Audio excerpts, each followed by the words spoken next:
Right, boys, cheers for joining me. Episode 3 of Current MMA Plus. Got plenty to talk about. Big fights last weekend, more big fights coming up this weekend. The UFC never really stops. Guys, how we doing? All good, all good. Good Good, stuff. thanks yourself.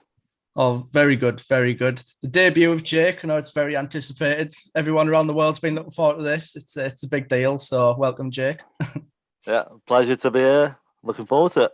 Nice one. Well, let's jump into things then. We spoke of it before we started recording. It was a pretty good card last weekend. I've seen some people say it might be the most violent card in UFC history.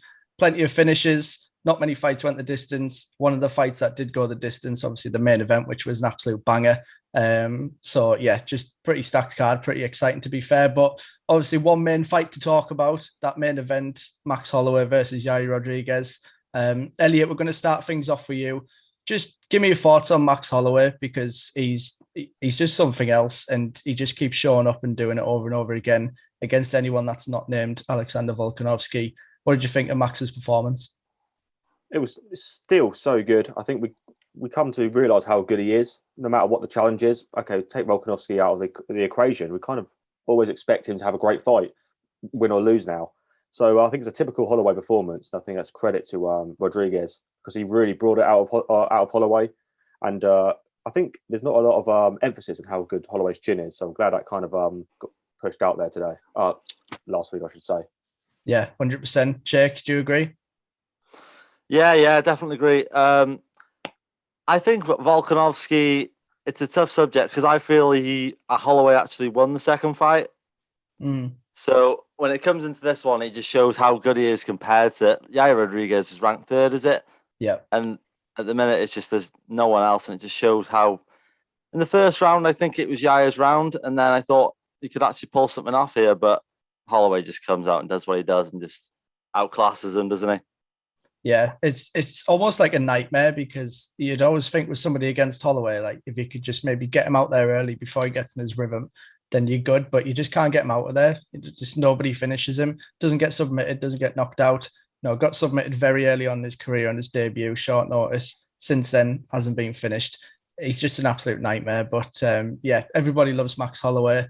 But don't take anything away from Yair Rodriguez. I know we touched on him a little bit there, but Elliot, were you surprised by how good he was, especially considering the 2-year layoff and what he was able to do over 25 minutes against Max?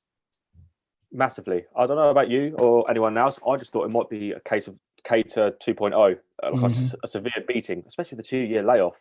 Really surprised. And I think a lot of people really shown him a lot of respect, more respect than he already had. 100%. Jake, do you agree with that? Yeah, I think from what I can think of previously, he's had the most praise of a fighter that's actually lost in the most praise, say in the last year. Like Dana said, he should not be worried about that fight. And I think straight away, a lot of people are saying to match him up with Ortega. And straight away, that's the second-ranked fighter or first-ranked fighter. And that's going to keep him up there. If he fights Ortega and wins that, that's definitely going to keep him up there for a chance of a title shot, or whoever's got the title at that point. Yeah, 100%. It's crazy how quick things can change, because I think if Yair would have lost that fight badly, like maybe an early TKO or something, it could have looked really bad for him. Obviously it's not just a 2-year layoff for injuries and things like that. He's had the USADA suspensions. He's had the Zabit fight constantly getting pulled back and forth and falling apart. So he's not exactly been a good company man for the UFC as of late. And apparently, they've had some issues behind the scenes. If he comes in after that layoff and just gets destroyed by Max, it's not looking good for Yair. It's like, what do you do with him now? You never know if the UFC might cut him. Probably not, but like I say, not looking good. But then he puts on a performance like that and everybody loves him again. So it's good. I think the featherweight division needs it. It's not a bad division, but me and Elliot spoke about this last week. There's not a bunch of people who are like next in line for the title shot. You don't really look at it and say, like lightweight, where you say, we've got all these guys and they're all chomping at the bit to get a title shot and it's full of killers. Featherweight doesn't really have that. They've got some good guys coming up. Most of the guys in there have already fought for the belt and lost it. So I think it's good for the division that year. He's done so well. And yeah, like you say, if he can beat an Ortega or string together a couple of decent wins, could definitely see him fighting for the belt. And that's what we need. We need more challenges. So I think Volkanovski might be a bit gutted that he didn't pull it off actually for a fresh challenge. But Yeah, we'll see. We'll see what happens with them too. I mean, for Max next, what do you think he's going to do? Because he's not really come out and said it. He's playing games a little bit.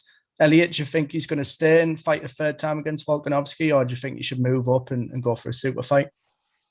I think the Volkanovski is going to be the next fight for him, and I think after that, win or lose, he's going to move up. He can't continue the kind of saga because where does it end? If he wins again, I think he'll have a fourth fight and so on. So I think Volkanovski again, then move up, and hopefully he stays up. I think we kind of said before, there's been times where he hasn't really gone like all the way up. Do you know what I mean? Whereas now we can see him prepare, become a lightweight, and fight the best. Yeah. What do you think, Jake? Who's your money on for Max to fight next? Yeah, I've got to agree with the Volkanovski fight next because, like I said before, I think he won the second fight in my opinion. So I feel like he definitely deserves it, and he will want that third shot. And I think, as Elliot said, if he does time to prepare as a lightweight, because we've seen him go up against Dustin Poirier and it just wasn't right, really. So I think he would struggle. I don't think he should do it because I think he will struggle against the likes of Charles Oliveira, even Beneil Dariush and people like that. But Volkanovski fight next and see what happens from there, yeah. Yeah.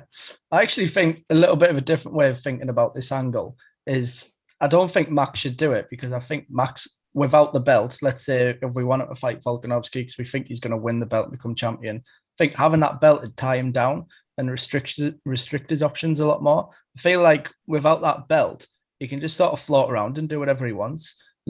Obviously there's sort of super fights where he could go for champ if he did have the belt.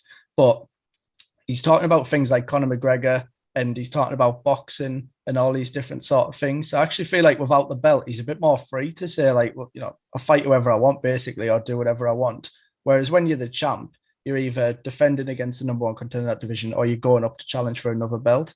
And obviously, he would like to go up and challenge for the lightweight belt. But I feel like if he's not 100% confident, he can just sort of ride this win streak and momentum that he's on and take that into some big money fights, really. But yeah, it's going to be interesting. Another thing I think as well is I think Max is starting to struggle with that weight cut a little bit. How long's Max been in the UFC for at featherweight now? I think he came to the UFC when he was about 21. He was extremely young, fighting at featherweight then. Now he's sort of getting towards his 30s, still trying to fight at that weight. It just doesn't really work like that. You can't stay at your weight for sort of 10 years. You can't do it easily anyway. And I think he was looking pretty sucked out. He wasn't on the weights, the scales too early. So I feel like you're just getting older. You've already sort of lost 2 title shots against Volkanovski, not enjoying the weight cut. I think I could just go up, probably have an easier fight against the Conor McGregor and make a lot more money. Probably makes sense as far as he's concerned. But we'll see what happens. Good stuff. So moving on to next week's card then, or should I say this weekend's card. Not exactly a stacked one, I think it's fair to say, but neither was last weekend's, and that was a pretty fun one. So I think that's usually how these ones go. You sort of lower your expectations a bit and then it delivers. And there's not been many bad UFCs lately. I think they're just absolutely smashing it. I don't know if it's the matchmaking. I think Dana, some of the things he said at the post-fight press conferences, I think he's throwing a bit of extra money people's way. He keeps saying, I'll take care of him. So I think there's a bit more incentive there. People seem to be bringing it.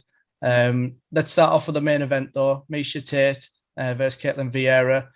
What do you think is going to go down, Elliot? A little bit tough to predict things with Miesha because of how much time she's had out, but what do you see going down? I think it's fair to say it's the Miesha Tate headline. I mean, credit to Vieira, but it's more about where Tate goes after this, especially for like the overall appeal. I think if Tate wins, there's eyes on an eventual title shot, I think, because we just need a new challenge for Nunes. It's getting to the time where, it's just who's Nunes going to beat next, not who wants to fight with her. Mm-hmm. And I think that's really the direction we're going to go down. It's just we need a new challenge. And Tate's a huge name as well. So regardless if she's got a chance or not, it's just some excitement to the fans to really kind of tune into. Mm-hmm. Yeah, fair enough. What do you think, Jake? Yeah, I agree. I think we maybe all think this is only the main event because of Miesha Tate's name. It's not realistically going on quality.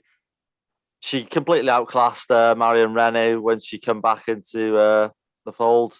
I totally agree with Elliot. We need that challenge for Nunes realistically, and Tate is realistically the best shout for that. Fair enough. So does that mean you're both picking a Tate win this weekend then? Yeah, definitely. I think Tate will come away with the submission. With the like Vieira struggles against Yana Konechka in her last fight when she really got outstruck in that fight. I just see her being outclassed in this one too. Elliot, don't look convinced. I see it the same. No, I do see it the same way. But there's been so many times I think one fight is going to win. I've got all my eggs in one basket, and then the complete opposite happens. So as long as Tate doesn't get like cocky, I'm not saying she will do, but in that case, she should win. I think she should win, but there is a slight chance Vieira kind of could take over and ruin the party for everyone.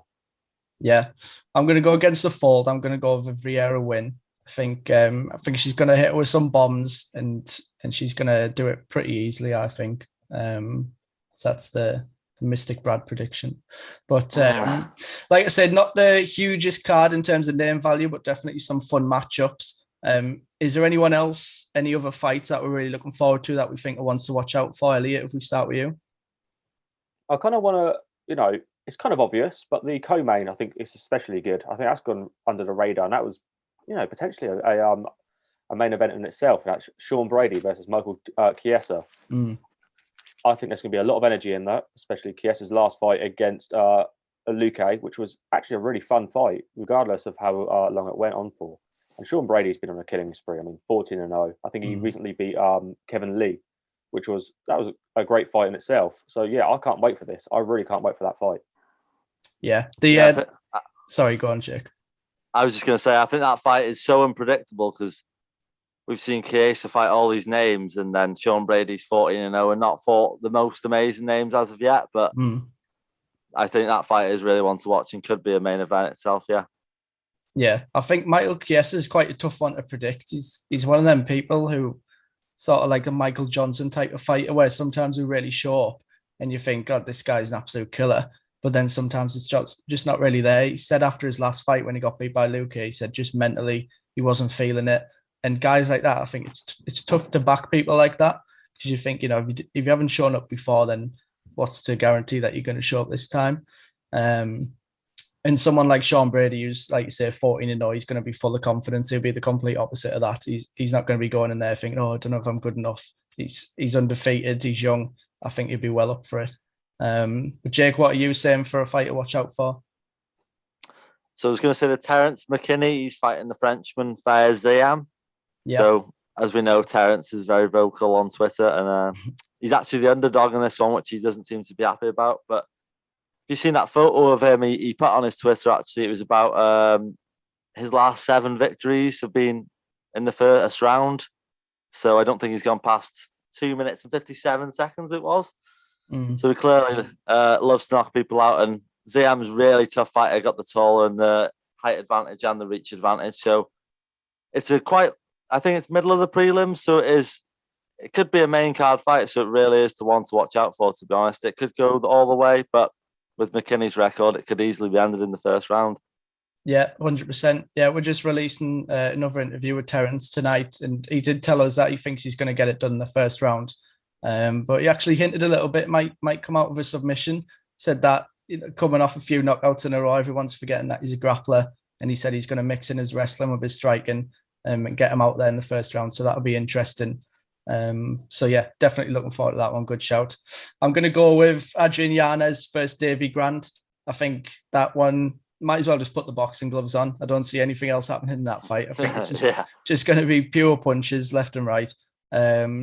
Davy's not really someone you can count out. I've spoke to him in the past. I actually asked his manager last time I was speaking to his manager if he would fight Adrian Yanez, obviously before the fight was booked. And his manager was just like, Davy will fight anyone. Just give us a name and he'll fight him. And then they put the fight together. So I was buzzing about that. But yeah, I think people count Davy out quite a lot because he's not a big name. He's not the most flashy. But we've seen him pull off upsets time and time again. Jonathan Martinez and all these fights where people think it's about the other guy. And then Davy reminds us that he's pretty good as well. So tough one to predict, to be honest. Like I say, I think everybody's definitely going to be riding the Yanez train and saying this is a guy to watch out for. He's knocking people out and he's exciting, he's good looking. And then Davy Grant just comes in, not as good looking, but might be as skilled. So yeah, definitely looking forward to that one. And I love them both as well. Great personalities. So it's a shame that one of them's going to lose, but I think the winner could definitely be knocking on the door top 15. So it's a big fight for them, especially for Davey, because he's not going to get many more chances to break the rankings. So yeah, definitely looking forward to that. Yeah.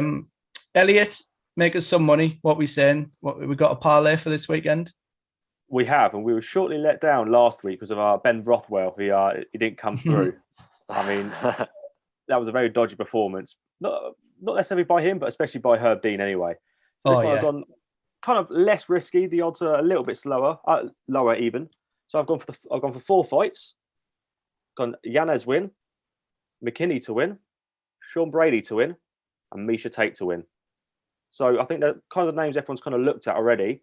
And it comes up with a lovely, just shy of 7-1, so 6.69-1, which for 4 fights, I think that's pretty fair to kind of discuss and look at. And I really think these 4 fighters are going to come through. Nice. That's just outright. Outright, yep. All right. Nice. I might be tempted to change a couple of them to KOs to increase our odds a little bit, but possibly. Yeah, there was Justin Gaethje versus Chandler ruined it for me that first week where I've had Gaethje by finish, and unfortunately that didn't come through. So since then I'm not touching how it's going to come through, you know. Yeah. But so these 4 fighters, I think these are going to be the one tonight, Saturday even. Yeah, I mean, you must be cursed if you managed to make Gaethje Chandler go the distance, because they did everything to make sure it wouldn't. Oh yeah, I mean, it's worth it if it's a great fight like that. I'll put my hands up and just like enjoy kind of the fight as opposed to the money. Yeah, definitely. Don't want to let it ruin the experience. It's like when you've got money on someone and they have a class fight, but he loses, and you're like, "Oh, that was shit." But it wasn't. You're just in a mood because you lost money. Exactly that. Jake, I remember when I had Leon Edwards in my final accumulator when he fought Nate Diaz, and in that last minute, I was, as much as I support Leon anyway, that last minute I was terrified. I think it was only for about £70, but God, I thought I was going to end. Yeah. That'd be as edgy as you say as it gets at. Like I remember watching that. I had to watch it the next day because I was doing something on the night, and I was watching it and I almost stopped paying attention because it was that straightforward and easy. I was like, he's just just going the distance, doing what he does. And then I just turned around and he was like wobbling. I was like, what the fuck's just happened? I couldn't believe it. But yeah, that would be pretty nerve-wracking. If you want to win money, Jake, just take a look at Elliot's bets, go the opposite way, and you'll be all right. The opposite way. Yeah, well, I won't be betting on Yanez. I can't bet against Davey, so. Loyal to the country. Yeah. Right, nice one, boys. Short and sweet, that's how we like to do it. I mean, there's not the most, as we say, not the most to talk about this week with the fights going on and things. I'm sure there'll be plenty to talk about after because the fights will be great like they always are. But for right now, we'll just look forward to it. Appreciate you joining me and looking forward to doing it again in the week, boys. Yeah, cheers. That was good. Thank you very much. Cheers.